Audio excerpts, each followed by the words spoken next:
Bom, eu vou falar coisas um pouco diferentes do que temos vindo a falar nesta manhã. Vou falar sobre dimensões. Eu quero discutir em quantas dimensões vivemos e quero explorar as hipóteses de que podemos viver em mais dimensões do que aquelas que nos observamos. Há dimensões escondidas, de alguma forma, e também a hipótese de que algumas das dimensões que nós observamos são, de uma certa forma, uma ilusão. Mas vamos começar por discutir o que é uma dimensão, começando pelo princípio. A dimensão de um espaço, essencialmente, é o número mínimo de coordenadas que eu tenho que dar para especificar um ponto, um objeto, um evento.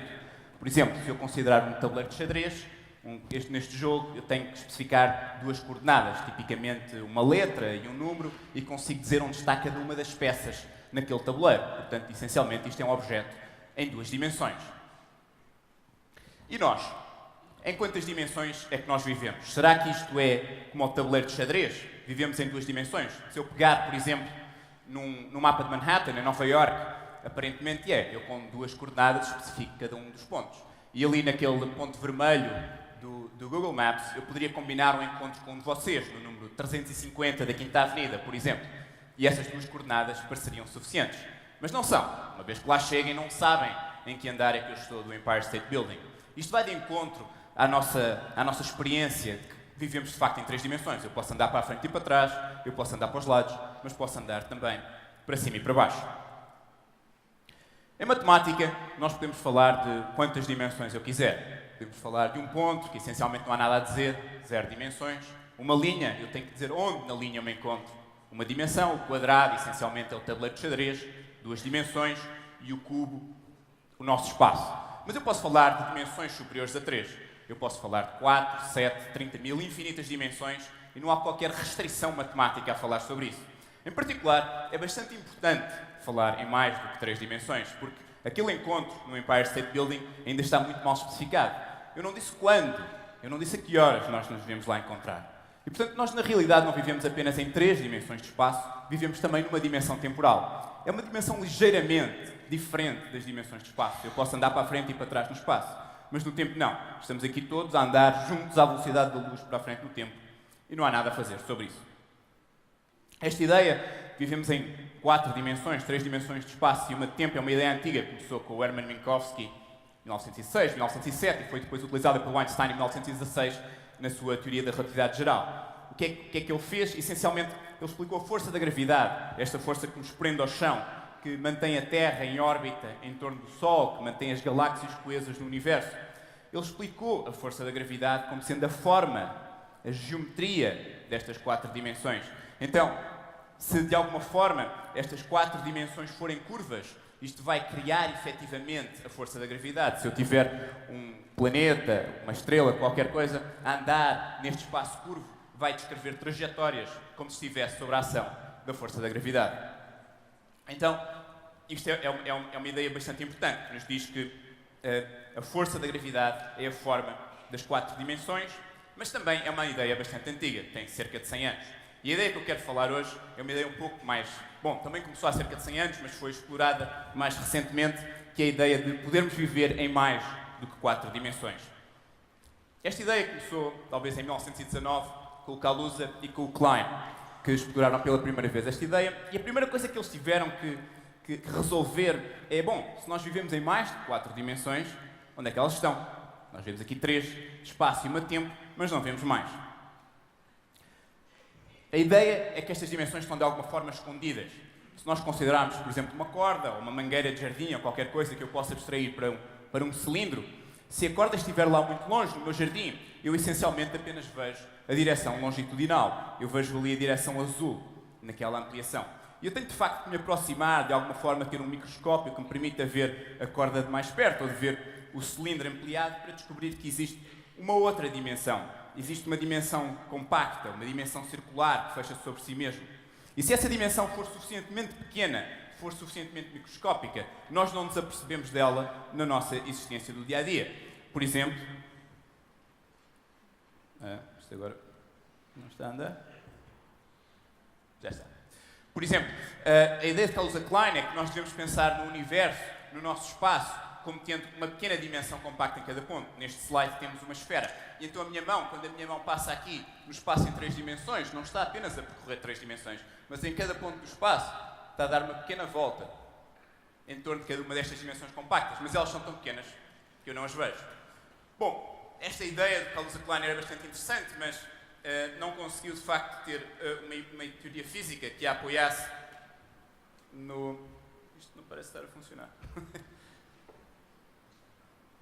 Não, ok. Não tinha uma teoria física que a apoiasse. Tivemos que esperar bastantes anos, até aos anos 70, aos anos 80, em que existiu de facto um contexto onde esta ideia possa ser realizada, e esse contexto é o contexto da teoria das cordas. E isto deve estar sem pilhas ou qualquer coisa. Está bastante lento. Enfim, a teoria de cordas é uma ideia que tenta explicar o universo de uma forma unificada, tenta explicar as coisas que observamos desde as coisas mais pequenas, ali representadas pelas flutuações quânticas que deram origem ao universo, os aspectos mais microscópicos do universo, até aos seus aspectos maiores, mais... Ok, isto, não. Até aos seus aspectos mais... aos seus aspectos mais macroscópicos do universo com as galáxias que nós observamos hoje em dia.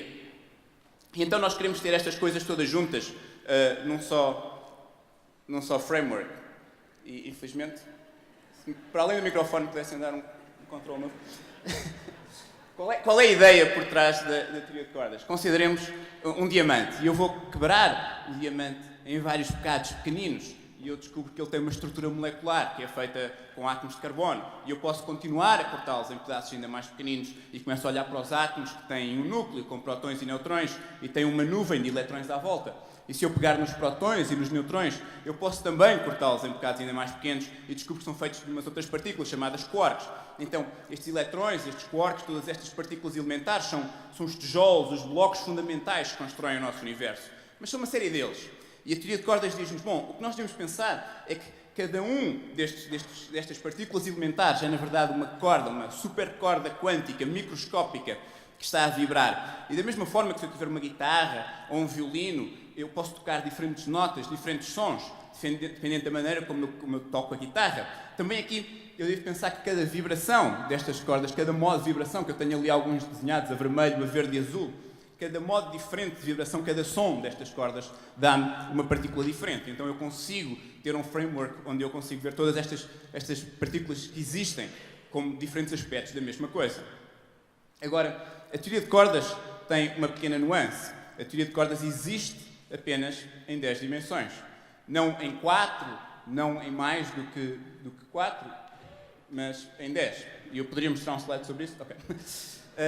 E é aqui que é recuperada a ideia de Kaluza e Klein, que estas 6 dimensões que estão em falta, de uma teoria que é definida em 10 dimensões, de facto devem ser vistas como dimensões compactas, segundo a ideia de Kaluza Klein. Isto foi recuperado por muitas pessoas durante os anos 80, mais prominentemente talvez pelo Edward Witten, que nos diz que estas dimensões compactas são uma coisa que se chama um espaço de Calabi-Yau. É um espaço complicado, em 6 dimensões, e em cada ponto do espaço eu devo pensar que tenho um pequenino Calabi-Yau. Agora, isto é muito mais complicado do que aquela esfera ou aquele círculo que eu mostrava há pouco com o cilindro. Estes Calabi-Yaus podem ter formas bastante diferentes. E, da mesma maneira que na teoria de Einstein era a forma das 4 dimensões que nos ditava como funciona a força da gravidade, aqui o que acontece é que é a forma destes Calabi-Yaus, destes pequenos espaços que eu tenho em cada ponto do espaço, que ali representei como as dimensões compactas, pequeninas, ali de uma forma simplista, como uma esfera, um donut com 3 buracos. A forma destes pequenos espaços é aquilo que vai ditar quais é que são as partículas elementares, quais é que são as propriedades dos eletrões, dos quarks, as suas cargas elétricas, as suas massas, quais é que são as propriedades destas partículas elementares que constituem o nosso universo. Portanto, os tijolos, os blocos que nos fazem, são ditados pela forma do Calabi-Yau. Mas a teoria de cordas não nos fala apenas destas dimensões escondidas, também nos diz alguma coisa sobre estas dimensões grandes que nós observamos à nossa volta, que, de alguma forma, nós podemos viver em menos do que 4 dimensões. Algumas dimensões que nós observamos são uma ilusão. Isso não é propriamente um mistério, porque todos nós já vimos um holograma, já vimos um filme em 3 dimensões, agora até na televisão se pode ver. E o que essas coisas fazem é criar uma ilusão. Tudo o que existe, essencialmente, é uma película. Não existe mais do que uma película, mas eu tenho a ideia de que está um objeto ali a flutuar à minha frente, que eu posso olhar de um lado ou do outro. E, portanto, mas não existe. Apenas existe a película. E, portanto, este holograma cria-me uma ilusão e esta ideia é recuperada também em teoria de cordas. Tenho aqui um exemplo de um boneco em que eu tenho uma película holográfica de alguma forma cilíndrica que me está a criar a ilusão de que existe um objeto em 3 dimensões lá dentro.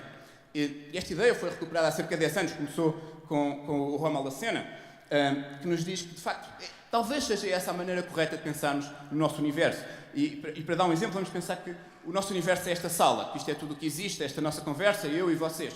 Então, a ideia diz-nos que toda a informação sobre o que se está a passar aqui, esta nossa conversa está codificada nas paredes desta sala, que são essencialmente as paredes do universo.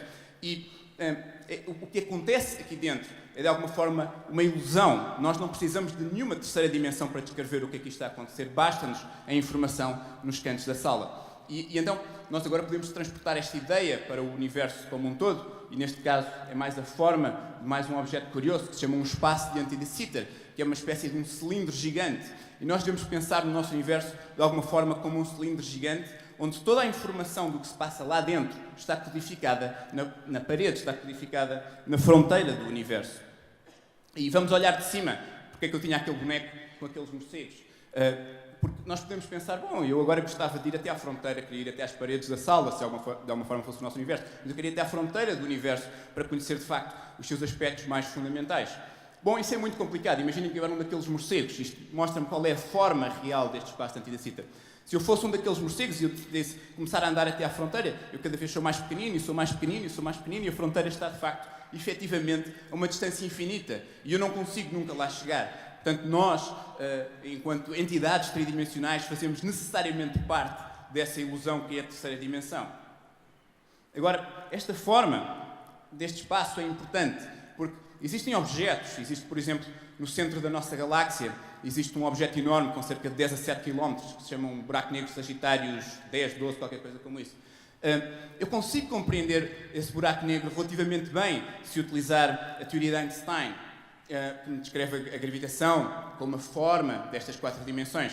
Mas se este buraco negro começar a ficar mais pequeno e mais pequeno e mais pequeno, até ficar de um ponto de vista microscópico, eu não sei explicar. E é aí que entra este poder do espaço diante de Sitter, que me permite compreender, é a forma deste espaço, a forma deste universo em que nós vivemos, que me permite também compreender estes objetos enormes que existem na galáxia, que existem no universo, no dia que eles ficarem pequeninos e microscópicos. Portanto, nós temos aqui várias ideias, todas centradas no mesmo conceito, que é a forma das dimensões que nos dita o que é que nós observamos no universo. A forma das 4 dimensões, na teoria de Einstein, dita-nos como funciona a gravidade. A forma destes espaços pequenos, estes tais calabiaus, dita-nos quais são os constituintes fundamentais que constroem o nosso universo. E a forma deste espaço diante de Sitter dita-nos como podemos compreender a gravitação também a um nível microscópico. Bom, estas são ideias muito interessantes, mas como podemos saber se elas são verdade ou se não são verdade? Para isso, tal como no exemplo da corda de jardim, que eu tinha que me aproximar e ver, eu aqui preciso de um microscópio. Preciso de um microscópio, neste caso, relativamente grande. É um microscópio com cerca de 20 e tal quilómetros. Está enterrado a 100 metros de profundidade na fronteira entre a França e a Suíça. Podem ver ali, no canto inferior direito da fotografia aérea, o aeroporto de Geneve. Para terem a ideia do círculo vermelho, para terem a ideia do tamanho desta máquina, tem ali a fotografia do interior. Isto chama-se o LHC. É um acelerador de partículas que faz parte de um laboratório que é o CERN, que foi posto em atividade há cerca de um ano e meio, e que neste momento foi ligado há cerca de 2 semanas outra vez, esteve parado no inverno. E estas experiências que vão ser aqui feitas e que vão ser aqui realizadas vão nos permitir compreender de facto qual é a natureza dessas dimensões mais pequenas, dessas dimensões compactas, e através de percebermos qual é que é a forma dessas dimensões, vamos conseguir também compreender os constituintes fundamentais da nossa natureza, e de certo que muitos resultados vão sair sobre isso nos próximos anos, mas isso será obviamente tema para uma TED futura. Obrigado.